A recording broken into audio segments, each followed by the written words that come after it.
Bir gelin adamsın söyyan ekeni.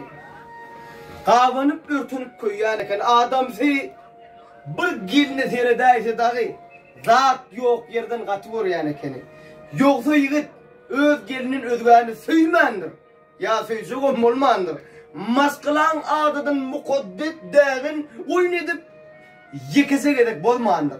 Gelinin orta sol qavanıp görünmüş. Ahir bir gün yankı yigit ölünmüş.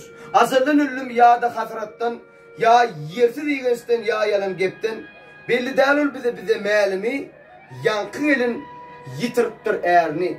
Gün saralıp soluptur gelin ağlap saçlarını yoluptur gelin 40 günden son erini o dünya yollan sol gelin barıptır yanına mollam üt kul günemi siz görüp bilýäňiz da iki dünýäň ärim bölli hal nenindir diýen wagt şonu aýdyp meni degenler diýen molla kitap asyp atypdyr palyn ýeňletmäge izini ahwalyn ýöne men bir zady bilýän elbetde sen iriz adamyň zaý cennetde uçmakda ýokarda hüýrgýlar alypdyr dasyn gelin seniň ýollaşyň kelledip iýibisip keyip çekip gedip ýör onno hey arman mormy hüýrgýlar söýen oglanna gelin tutuştur mollan sözünün gözü ýaşdan ot çykypdyr gözünden munna hasret çekip ýörkä aýaly kimmisini mi bol cennetde keyip çeker ýaly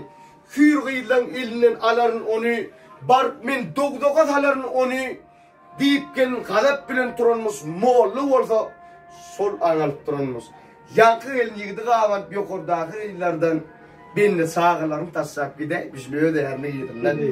Ana gawan sen geldin bolda 40 günlerden var ya. Yine birim diğer kakam yani. Ya cennette keyifli. Mening bir gelinim var. Beýle ýuwaşgen älemde ýokdur. Wagt şeýle süýsün ahyrlar bisirge bolýyn.